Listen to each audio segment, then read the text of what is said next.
This happened when I was a pizza delivery driver for Domino's. I worked there for about 6 months when I was in college. I would drive my old Honda around the city that I lived in, and I made decent money for being in school. Most of the time, I would work nights, and we would sometimes get really busy, so I had a lot of deliveries to make. This story takes place one late Friday night. I was working until 2 a.m., and after midnight, things did quiet down a little bit. So then I got a delivery to make at probably a little after 1. I got the address and then went to my car and put in the directions. It was 9 minutes away, I remember seeing. When I arrived, I remembered that the neighborhood was pretty dark. There were not many lights around, and it seemed like townhouses to me. They went along this street, and on the other side of it was a random parking lot and then just grass and some woods. I parked on the side of the road and walked up to the building. It was about 2 or 3 stories high and looked pretty old. When I arrived at the front door, I realized that the house I was supposed to deliver to was upstairs. It was sort of like an apartment building, so I opened up the door and walked in. Immediately to the left was a door leading to one unit, and then there was a staircase straight ahead. I saw the unit I was supposed to deliver to was 209, and that was upstairs. So I walked up the narrow and long staircase to the top. When I got there, there was literally just a door to my left and then another door in front of me. 209 was the one in front of me. The person who ordered the pizza had not yet paid, so I would need to get the money from them. I knocked on the door, expecting them to answer, but they didn't answer right away. I knocked again and then waited. Probably a minute went by, and things were very quiet. But then I heard the door downstairs open, the one that I had come through. There were 2 men, and they were both wearing all black, including ski masks. I thought it was really weird. They both looked up at me, and then started to walk up the stairs. Now I knew that I was in trouble, and I had no idea as to what to do. They were getting closer as they walked up the staircase. Right as they reached the top, it was obvious that they were going for me.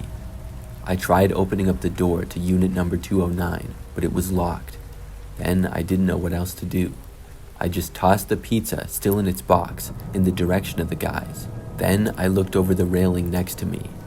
There was a walkway beneath me next to the stairs. I believe it just led to another apartment unit on the ground level.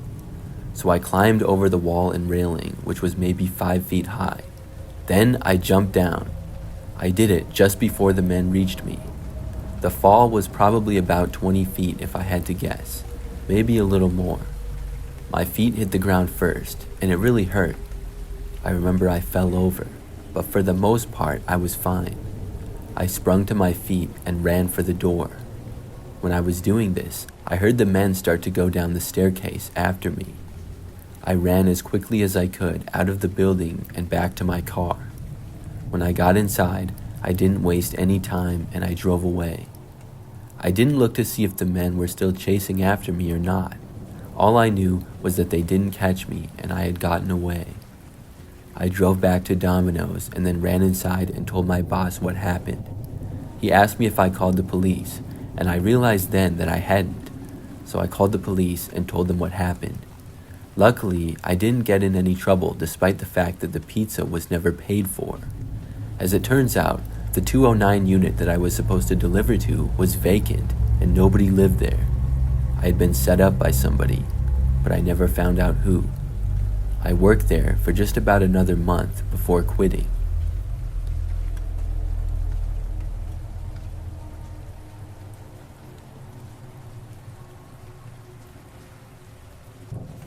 This happened about a year ago when I was delivering for DoorDash. I delivered for them quite a bit, and I live near a city, so there are lots of restaurants nearby. When this story took place, I was delivering on foot. I would walk to apartments and houses in the city and deliver. I couldn't cover that much ground delivering on foot, obviously, but I still did surprisingly well most of the time. One time I was working and it was nighttime. Things were pretty quiet, but I was still getting some deliveries. I got one that was for some smoothies from like a health drink place. I remember that I went to the place and picked up the orders. It was 4 drinks, and I got a drink holder for them all. It would take me a little over 5 minutes to walk to the apartment where I was delivering to. So as I was walking, I first went down this pretty busy area in the city. I was walking along the sidewalk, then I would take a right and walk another few blocks. On this first road, I was on the sidewalk when all of a sudden I heard this noise. It was like a commotion to my left coming from the street. The next thing I knew, I was hit by a biker and knocked off my feet. I fell to the ground, and it all happened so fast. It turns out that a car turned onto the street from the left and cut somebody else off. That person swerved to avoid them, and there was a biker in the bike lane on the far right at the same time. So the biker swerved to avoid the car and went up the curb onto the sidewalk and right into me. Everybody was okay, but I dropped all the drinks and they spilled on the ground.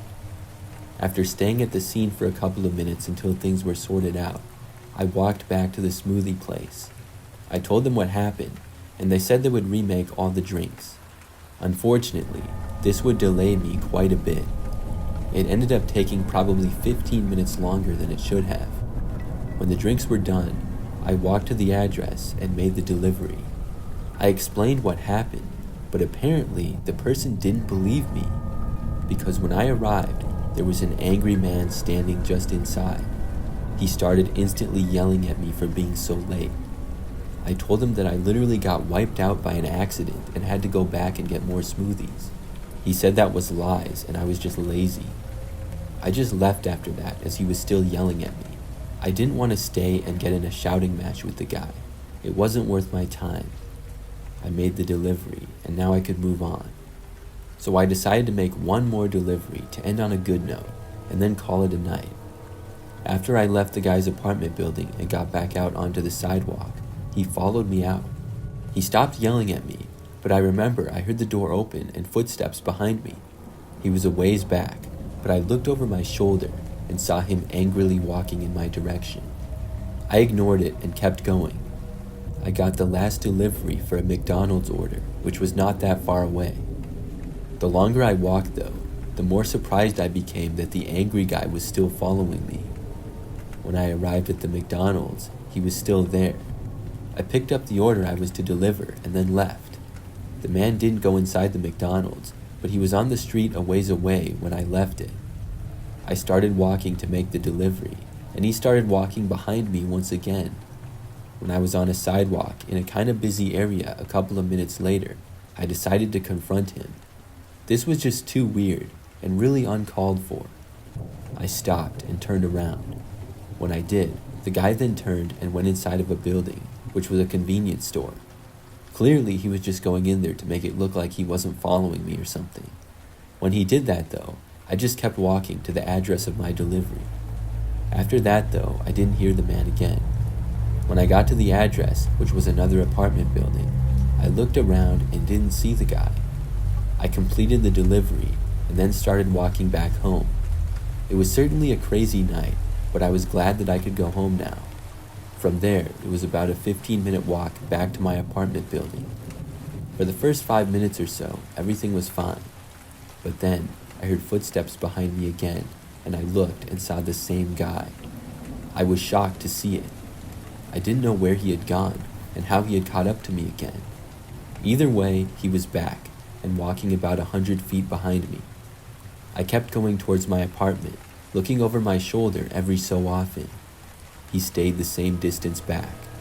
Eventually, I made it to my building. I quickly went inside and up to my place. When I got inside, I looked out and saw the guy trying to enter. Then he walked away and left. I still can't believe he followed me for so long.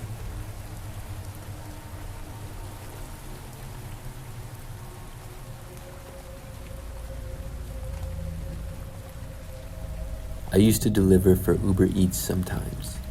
It was something that I did mostly on the weekends to earn some extra money.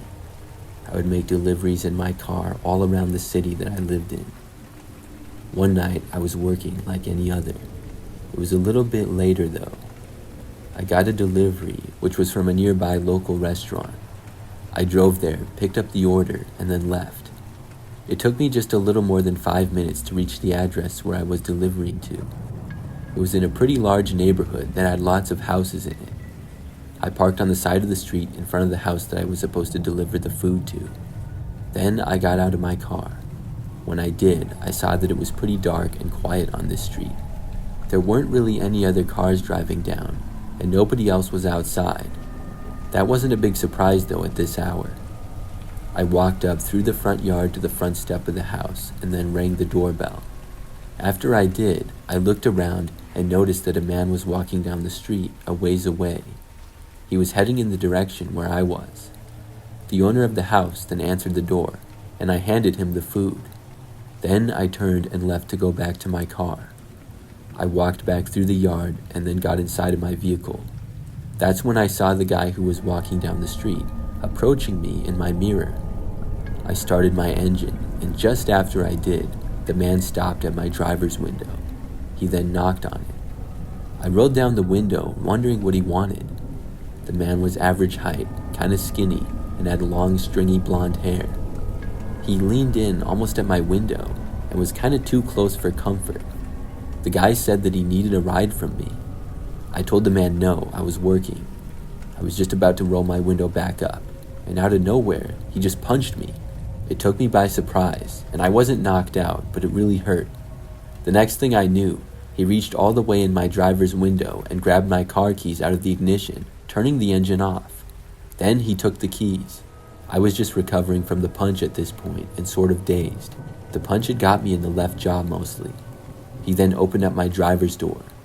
I got out on my own because I just wasn't in a mood to try to fight this guy. He already had an advantage having my keys and already landed a good punch on me. I also didn't know what else he was capable of. I just took off running in another direction. Then the guy got into my car and drove away. I did still have my cell phone with me, and of course I took it out and called the cops. I waited for them on the sidewalk, and by the time they arrived, obviously the guy was long gone. I told them everything that I could, and I got my jaw looked at.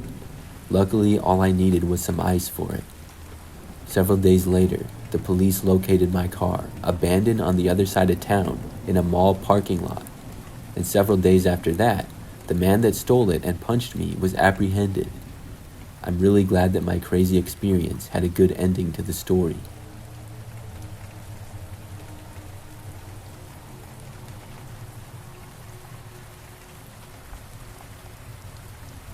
Back in the day, I delivered on Postmates for a while. Postmates is a food delivery app if anybody doesn't know. This was in 2017 or 18, I believe. During that time, I lived right in the city and rode my bike just about everywhere.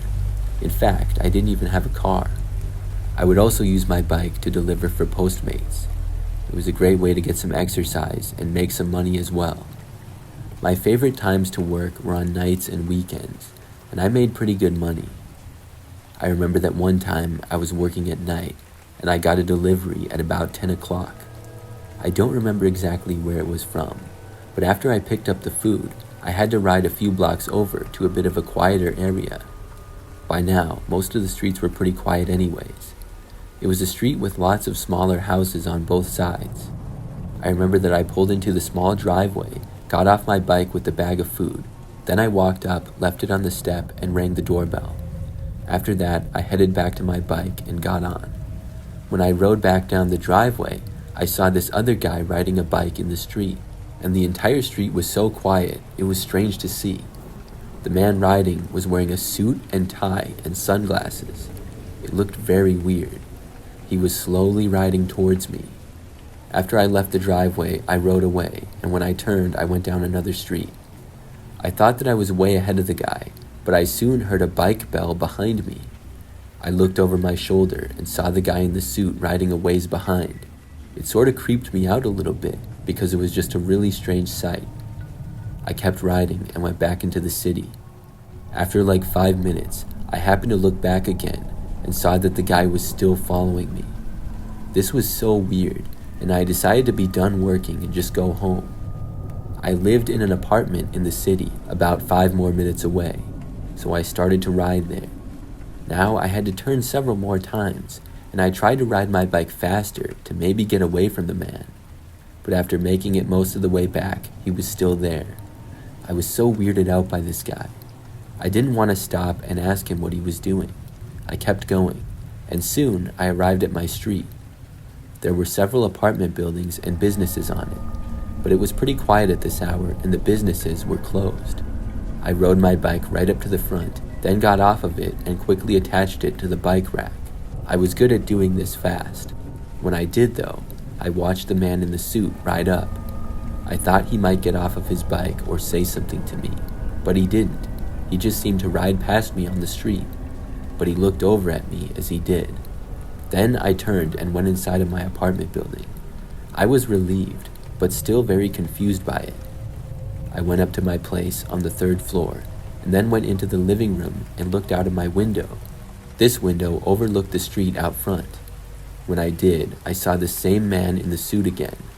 He was still riding his bike and occasionally ringing the bell. I could hear it because my window was cracked open a little.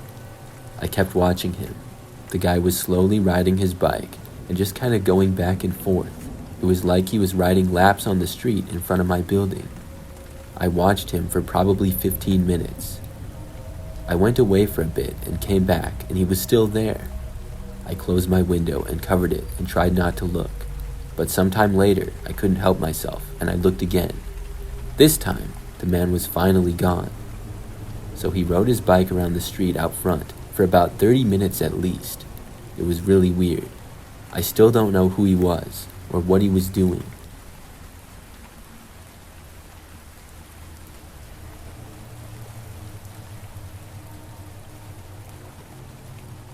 When I was in high school, I worked for a sandwich shop in my city. It was my very first job I ever had, and I was just 16 years old. Mostly, I would help out by sweeping the floors and things like that, but I also did the deliveries. I had a newer car that was my parents', but they let me drive it, so it was very reliable. I would make deliveries for the sandwich shop, which didn't come in all that often. We'd maybe get like 1 delivery order an hour or so, if that.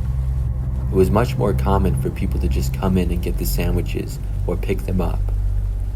But one night, when things were pretty quiet, we got a delivery order at like 10 p.m. The sandwich was made, and then I got it and headed out to make the delivery. I got into my car and put in the address. I remembered that it was about 10 minutes away. I knew the area decent, but not all that well, because I was still a pretty new driver. This was a neighborhood that I had never been to before. It was an apartment complex that looked kind of old and run down. I parked on the side of the street and walked over to it. The apartments opened up to the outside, and I looked at the unit numbers. I followed them until I got to the one that I was delivering to. It was on the far end and a ways away from where I parked. Here, things were very quiet, and I rang the doorbell next to the door. When I did, nothing happened for a while. I figured that maybe the doorbell was broken or something, so I then knocked on the door. A little bit of time went by, with still no answer.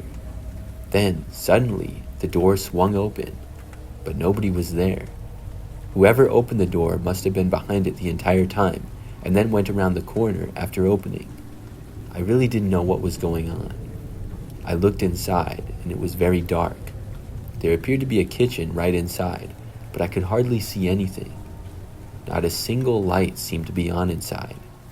There was no way that I was going in there. I announced that the sandwich delivery was here. Nobody responded to me though. After not hearing or seeing anything for probably another minute, I walked closer. I just took like 1 step into the kitchen. I looked around, still seeing nothing, and then asked if anybody was there. Still, there was no answer. I also didn't hear or see anything. But then, out of nowhere, I heard a really creepy laugh coming from inside. It sounded like a deliberately creepy laugh. I couldn't tell where it was coming from. I backed away, feeling really creeped out. I kept standing there, not really knowing what to do. Then I heard more of the laughing. It was just so creepy sounding. And then I finally heard someone speak. A deep voice said, "Come in." The voice sounded like it was fake, like it was put through a voice changer to be really deep. That's what really freaked me out. I just set the sandwich on the ground in front of the doorway and then ran all the way back to my car. I drove back to the restaurant and paid for the sandwich with my own money. I didn't want to tell my boss about what happened. Looking back, he probably would have been fine with it and understood because he was a really nice guy. But I was too embarrassed to admit that I was just scared off. I mean, I never saw anyone and I wasn't threatened or anything. I was just really freaked out and I was young. That was my scariest experience working there.